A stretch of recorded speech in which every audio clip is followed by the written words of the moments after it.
sou Marcelo Zanella, trabalho na Epagre e estou aqui hoje para passar um pouco sobre o que é o sistema de plantio direto de hortaliça, que é um método de transição para a agricultura convencional até a agricultura agroecológica, com bases ecológicas. E o trabalho hoje que a gente vai desenvolver aqui é tentar entender um pouco como é que é esse trabalho, como é que é o método e qual é as bases que ele tem.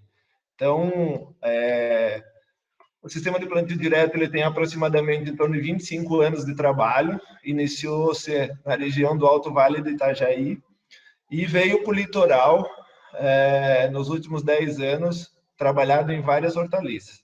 É um método que foi desenvolvido pela Epagre, pela Universidade Federal de Santa Catarina, pela UDESC e por agricultores familiares de Santa Catarina. Então, ele tem como objetivo fazer a transição do sistema de plantio de hortaliças convencional para o sistema de produção com bases ecológicas. E o que eu vou trabalhar um pouco com vocês hoje é as bases desse trabalho.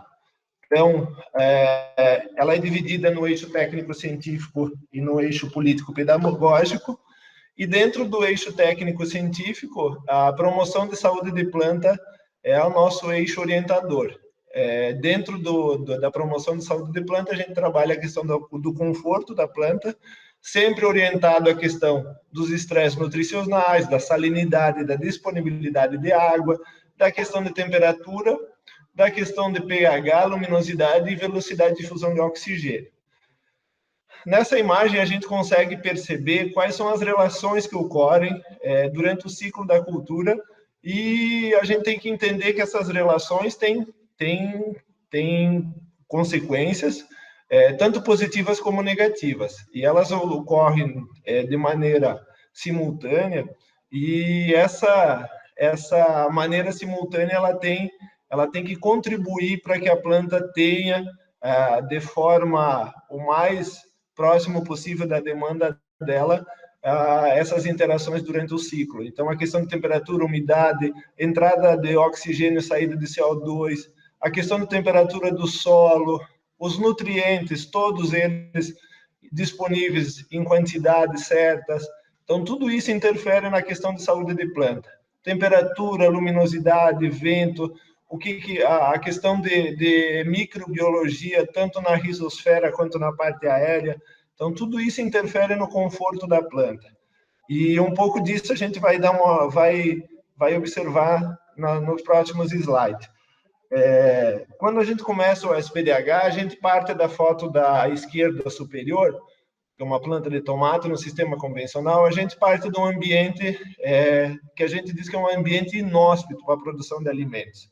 Uma série de fatores aí interferem, por exemplo, na questão da velocidade de entrada de oxigênio, da absorção de nutrientes, da temperatura superficial, da velocidade de absorção de nutrientes, e isso traz uma série de comprometimentos pensando em conforto e saúde para a planta. E a gente passa para a segunda foto, que é couve-flor, e a terceira, que é cebola, num ambiente já com palhada. Essa palhada produzida a partir de plantas de cobertura, tentando construir um ambiente um pouco mais confortável para a planta. E nós vamos para a última, a quarta foto, que é uma lavoura de tomate, já no sistema de plantio direto no verde, onde a gente diz que é uma situação onde você tem o SPDH de forma completa, onde todos os fatores trabalham de forma simultânea e conseguem promover uma condição de saúde e de conforto para a planta que está sendo cultivada. Outro exemplo que a gente tem, a partir de todos os trabalhos de campo, é rever a questão de produção de mudas, porque as mudas também interferem na qualidade e saúde de planta. Então, aqui vocês conseguem observar uma fotografia onde, no lado esquerdo, vocês têm plantas de couve-flor que foram produzidas em bandejas de 128 células, com 32 centímetros cúbicos, e no lado direito vocês conseguem observar mudas, plantas de brócolis a partir de mudas, produzidas em bandejas de 200 células, que é o tradicional hoje produzida. Vocês vejam, a partir de 35 dias, a desuniformidade que você tem nas mudas produzidas a partir de bandeja de 200, comparada com as de 128.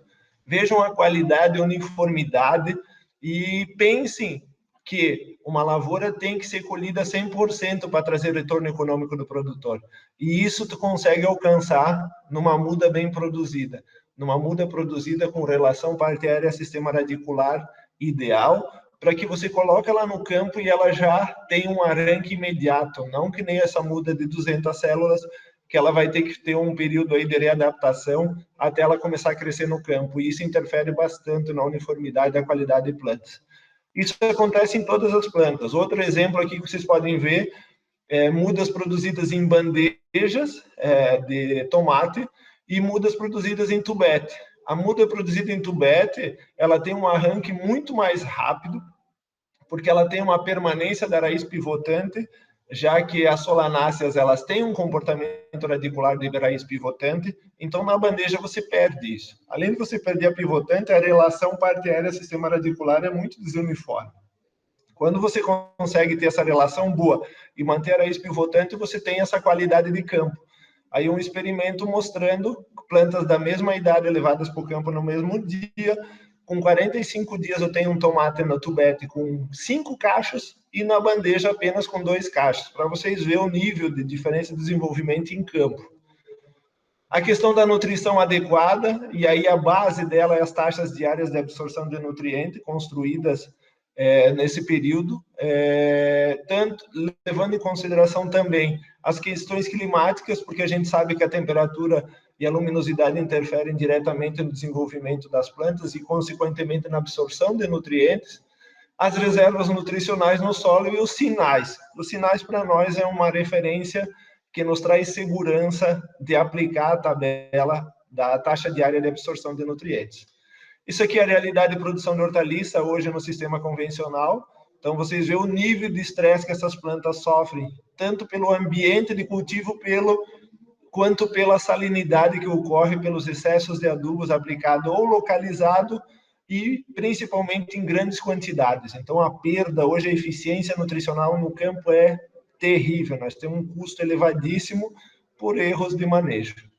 Aqui um exemplo, por exemplo, de um gráfico de uma taxa diária de absorção de nutriente de brócolis, onde aqui vocês conseguem perceber, aqui no círculo do canto direito, quantos gramas de nutriente uma planta de brócolis, do nutriente nitrogênio, que a planta de brócolis usa no período todo do ciclo dela, são 4,7 gramas.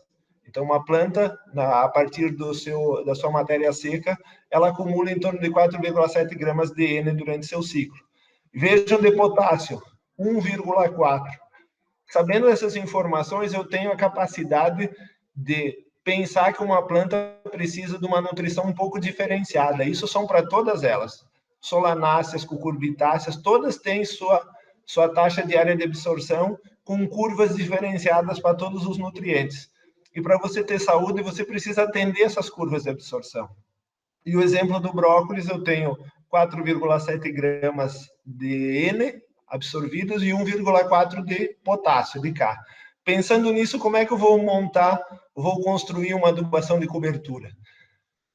É importante a gente saber, por exemplo, que o brócolis, ele tem aí um ciclo de aproximadamente 177 dias, que foi o que mostrou na construção da TDA, mas uma informação muito importante, se vocês observar aqui, é que durante o ciclo, o acúmulo de matéria seca, ele tem a maior taxa nas últimas 3, 4 semanas, mas na última semana, praticamente 1/3 de toda a matéria seca do ciclo inteiro da planta é formada. Então, 92 gramas o total de matéria seca, 34 gramas são produzidos na última semana. Então, para atender essas altas demandas nessa última semana, eu tenho que ter um ambiente de cultivo muito favorável e eu tenho que saber nutrir essa planta na quantidade e na hora certa. E para isso a gente monta as curvas de absorção para entender como é que ela se alimenta. Então, pega aqui a curva do brócolis, que até os 21 dias ela apenas usa 4% do total dos nutrientes. Dos 21 aos 49 dias, ela usa 20% do total de nutrientes, mas dos 49 dias até os 77 dias, ela usa 68% do total de nutrientes. Olhando para essa curva de absorção, como é que eu planejo uma adubação de cobertura? Atendendo às demandas da planta, principalmente nos momentos que ela vai ter a maior demanda. A função desses materiais, de todas essas pesquisas produzidas, é justamente dar o nutriente na hora que a planta estiver formando o tecido, apenas o que ela precisa para que não haja sobra no solo e que, por exemplo, a contaminação de lençol freático, e também que não forme tecidos mal formados, tanto por falta de nutriente quanto por excesso. Esses tecidos mal formados são porta de entrada para pragas e doenças durante o ciclo. Quanto aos sinais, aqui vocês podem ver, por exemplo, um gradiente de cores de um experimento que foi feito com diferentes doses de nitrogênio, de 0 até 400 kg de N por hectare para brócolis. Vocês vejam que esse gradiente é visível a olho nu, e isso permite ao produtor ou ao profissional do campo justamente ajustar a adubação a partir dos sinais que a planta mostra. Então, eu posso perceber aqui que com 50 e 100 quilos de N por hectare, a folha é um pouco mais clara. A partir dos 200 quilos, ela vai escurecendo, inclusive formando cerosidade na folha, na superfície. E a partir dessa análise, por exemplo, mesmo com 100, 150 quilos de N, a produtividade, o peso de flores por hectare foi o mesmo de 400 quilos de N por hectare. Isso demonstra que, aliando a questão qualitativa e a questão quantitativa na pesquisa, você consegue fazer os ajustes de qualidade, os ajustes de sinais e os ajustes de produtividade sem perder o foco, que é a promoção de saúde de planta. Então, os sinais são de extrema importância para nos orientar na questão do uso ou não e as quantidades de nutrientes que a gente usa em cada fase de crescimento da planta. Aqui vocês podem observar, na foto superior esquerda, uma planta de couve-flor com excesso de adubo, que é o que é preconizado hoje no sistema convencional, e uma planta de couve-flor também, a foto inferior direita, com uma coloração extremamente clara, mas com uma condição de saúde fantástica, e que produzem o mesmo diâmetro e o mesmo peso de flor por unidade. Então, vocês percebem como é importante entender sinais de plantas e o que isso contribui na hora de orientar a adubação, pensando em saúde de planta. Aqui vocês veem lavouras de tomate com a mesma idade, a superior em convencional e a inferior no SPDH, e vocês vejam como é que eu consigo produzir uma planta com alta qualidade a partir do manejo correto, pensando no SPDH. Eu não posso pensar só em plantas de cobertura, eu não posso pensar só na questão nutricional, eu tenho que pensar que todos esses fatores trabalham junto, e se eles trabalhar junto e conseguir dar uma condição de saúde de planta, eu tenho uma alta capacidade, uma expressão genética para produzir um alimento de alta qualidade e produzir quantidade de alimentos nas áreas. Então, vocês percebem aqui uma lavoura de SPDH que você vai colher praticamente todos os frutos sem perder nenhuma folha dela. Já uma lavoura não convencional, quando eu estou colhendo os últimos frutos da ponteira, eu já estou perdendo praticamente todas as folhas. Isso se deve a uma série de estresse que ela sofre durante o ciclo, pelo sistema em si não trazer conforto nem saúde para a planta. Outro sinal importante que eu posso falar para vocês no tomate é o gradiente de diâmetro de frutos da base até o ápice. Vocês conseguem perceber na planta da esquerda, uma planta de tomate produzida em SPDH e que conduzida numa condição favorável de saúde. Já uma da direita, onde vocês veem um gradiente de frutos já com uma distorção bem maior, com frutos maiores na base e frutos bem menores na ponteira. Isso mostra que em algum momento do ciclo da cultura teve interferência. Ou teve interferência nutricional, ou teve interferência climática, mas que teve uma interferência que comprometeu esse parâmetro de frutos que deveriam ser bem próximos em termos de diâmetro. Tudo isso são sinais que nos indicam o manejo e as relações que essas plantas têm com o ambiente de cultivo. Questão da rotação de cultura e adubo verde, cultivados e espontâneos. E aí a gente inclui também a questão dos animais no PRV. É muito comum a gente tá trabalhando, por exemplo, no SPDH, lavouras de tomate dentro de áreas de pastagem, rodando junto com os animais. A cada ano eu uso um piquete de PRV para fazer uma lavoura de tomate, por exemplo. lavouras fantásticas com altíssima produtividade. E aí eu posso estar trabalhando tanto a hortaliça quanto os animais de uma forma integrada dentro da propriedade. E a questão da rotação de cultura que vocês veem aqui em si, é justamente o que o SPDH faz, é sempre intercalar uma cobertura com uma hortaliça. Eu nunca vou usar, por exemplo, 2 hortaliças na mesma área, sem que haja intercalado uma planta de cobertura. E aí, se é planta de verão, a gente usa as coberturas de verão, se é no inverno, usa as coberturas de inverno. Aqui uma outra foto de área com rotação de cultura. O manejo dos adubos verdes, tanto espontâneos como os cultivados, sem que haja prejuízo para a cultura comercial que a gente trabalha. Então, a questão do manejo, vocês podem ver que pode ser trabalhada desde uma lavoura com um pouco mais de tecnologia, com rolo-faca, por exemplo, comprado, ou eu posso usar um rolo-faca construído na minha propriedade, que não tem custo nenhum para o produtor. Os dois têm a mesma função e têm a mesma eficiência para trabalhar dentro do SPDH. Então, essa questão da redução de custo no manejo também é importante ser trabalhado. A questão de se eu trabalho no liso ou em murchão, em canteiro, e aí eu tenho equipamentos que possam trabalhar em diferentes locais. Normalmente a gente só constrói canteiro se a área tem lençol freático muito próximo, senão até a alface e rúcula a gente pode fazer em terreno liso sem precisar construir canteiro. No SPDH, dificilmente vocês vão ter problema de afogamento de planta, já que você constrói uma estrutura de solo que não permite alagamento ou locais de encharcamento superficial. Você pode trabalhar também em regiões montanhosas, com alta declividade, sem ter prejuízos ambientais, sem ter problema de erosão. Então, isso são lavouras de regiões montanhosas, que boa parte da nossa hortaliça é produzida aqui na Grande Florianópolis. E vocês podem perceber que não temos problemas nenhum de erosão e temos uma alta qualidade de palhada, sem interferir na questão ambiental de forma tão direta. E quando as plantas espontâneas elas chegam numa condição onde a palhada não foi suficiente para segurá-las, a gente entra com manejo mecânico com roçadeira. Aqui vocês podem perceber uma lavoura que foi manejada com roçadeira. E vejam a altíssima qualidade do couve-flor, só pelas posições de folhas, a coloração perfeita, com uma lavoura uniforme, sem falha nenhuma. Então, você vê como, mesmo no manejo com planta espontânea, é possível conviver sem problema nenhum, sem ter prejuízo nenhum à cultura comercial. Aqui é com berinjela, mesmo sistema. Como, por exemplo, as solanáceas têm um ciclo longo, é necessário fazer algum manejo de planta espontânea, mas nunca com produtos químicos. Sempre manejo mecânico para promover uma condição de conforto às plantas sem causar estresse para elas.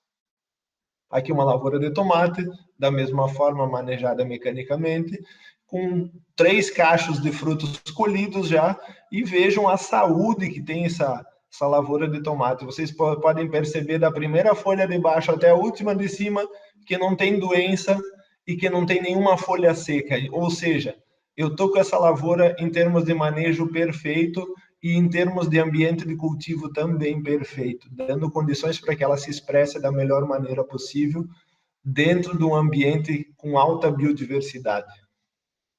Produção de mínimo de 10 toneladas de matéria seca por hectare. Para que isso? Para que eu tenha uma reposição da matéria orgânica e para que eu faça uma alta cobertura de solo para ajudar no controle de plantas espontâneas na fase inicial. Então, no inverno, eu uso normalmente aveia e seus consórcios.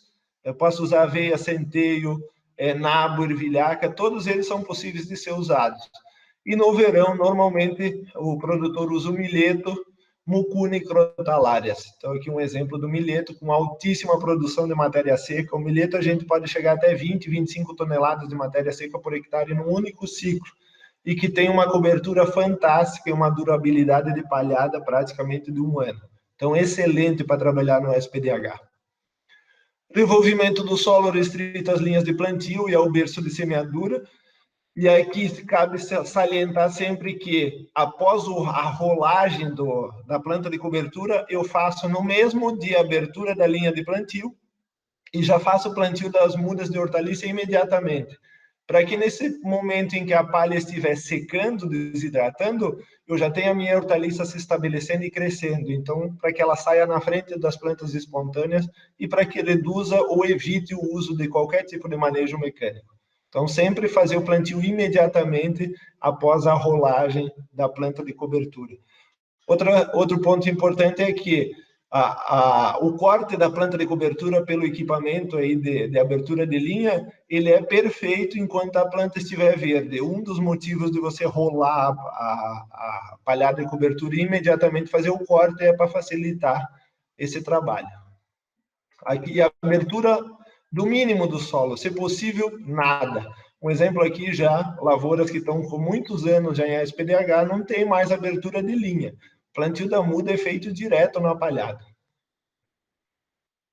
Outros princípios que a gente trabalha é diminuir até eliminar o uso de agrotóxicos e adubos altamente solúveis. A gente sabe que talvez não vai ser possível em todas as hortaliças, mas em muitas delas a gente tem esse objetivo e já está a passos largos, alcançando em muitos ambientes já a eliminação do uso de agrotóxicos e a redução quase total de adubos químicos altamente solúveis. Reduzir a questão da dependência dos insumos internos, isso para a agricultura familiar é importante, que traz uma certa segurança e uma redução de custos dentro da produção, e manter até aumentar a produtividade dos cultivos. O SPDH, ele não vai trabalhar na tua propriedade para reduzir produtividade, é no mínimo manter e aumentar a produtividade. Então aqui vocês podem ver o tomate, nós trabalhamos no SPDH com lavouras de 380, 400 até 650 caixas por 1.000 pé, ou seja, até 160, 170 toneladas por hectare, que é superior à produção convencional. Também trabalhamos com as cabutiás aqui, com produção de 35 até 40 toneladas por hectare, superior também à produção convencional. Melancia com 45 toneladas por hectare, em algumas áreas de SPDH, também superior à produção convencional. Chuchu, lavouras que chegam até a 90, 100 toneladas por hectare, muito superior ao convencional, são lavouras que praticamente dobraram a produção no sistema SPDH. Lavouras com redução de praticamente 90% do custo de produção, sem perder, ou seja, aumentando muito a produtividade. E sem falar na questão do maracujá, que a produtividade média em Santa Catarina era em torno de 18 toneladas, e no SPDH a gente está alcançando algumas regiões até média de 45, 50 toneladas, com lavouras atingindo 90 toneladas por hectare. Então, vocês veem como o manejo, o conforto, atender os princípios que eu vim trabalhando com vocês aqui com o SPDH, vocês trazem a planta expressar o maior potencial produtivo que ela tem, a melhor qualidade de alimento que ela pode estar produzindo para a gente. Aqui a mandioquinha salsa também são áreas que estão há anos já em SPDH, e vocês vejam a qualidade desse material, pensando em qualidade de alimento. E outra, trazendo retorno econômico, trazendo qualidade de vida para nossas famílias do campo aqui em Santa Catarina. Cebola também, um exemplo de SPDH já trabalhada há muitos anos, e vejam a qualidade de formação de bulbo, a qualidade de enxugamento de bulbo, e ainda, após o final do ciclo, vejam a permanência da palhada ainda cobrindo o solo. A partir da colheita dessas hortaliças, vem uma nova cobertura de plantas de cobertura, fazendo com que o solo fique protegido durante o ano inteiro. Outro resultado importante que a gente tem é a questão da reposição aí da matéria orgânica e da construção de um ambiente de cultivo de alta qualidade. Isso é perceptível em praticamente todas as lavouras que se trabalha SPDH comparada à convencional. Aqui um exemplo, lavoura que está a 10, essa aqui está indo para o 10º ano em SPDH, mas no ano de 2018 a gente fez a avaliação da análise, de 2010 a 2018, a área saiu de 0,9% de matéria orgânica para 4,8% de matéria orgânica. Então, em 8 anos, vejam um acúmulo de matéria orgânica numa área que teve um cuidado de estar fazendo a implantação e a condução dos princípios de forma correta. Veja o resultado que isso traz para o ambiente de cultivo e o que esse ambiente de cultivo pode promover para a saúde de planta que está sendo cultivada aí. Aqui as reduções, então, em média, de todas as hortaliças que a gente trabalha, em torno de 70% de redução de máquinas, 80% de redução de combustíveis, 60% de fungicidas, 80% de bactericidas, 90% de redução de herbicidas, 40% de inseticidas e até 50% no uso de adubos químicos altamente solúveis em média. No eixo político-pedagógico tem a questão da organização dos agricultores e a questão da valorização da qualidade de vida, tanto dos produtores como dos consumidores, pensando em qualidade de alimento e pensando na qualidade do trabalho realizado no campo. A construção coletiva dessa transição da agricultura convencional para uma agricultura com base ecológica e a decisão consciente de praticar o SPDH. Aqui vocês podem ver dentro do eixo político-pedagógico onde são construídas as bases do SPDH, que são nas lavouras de estudo.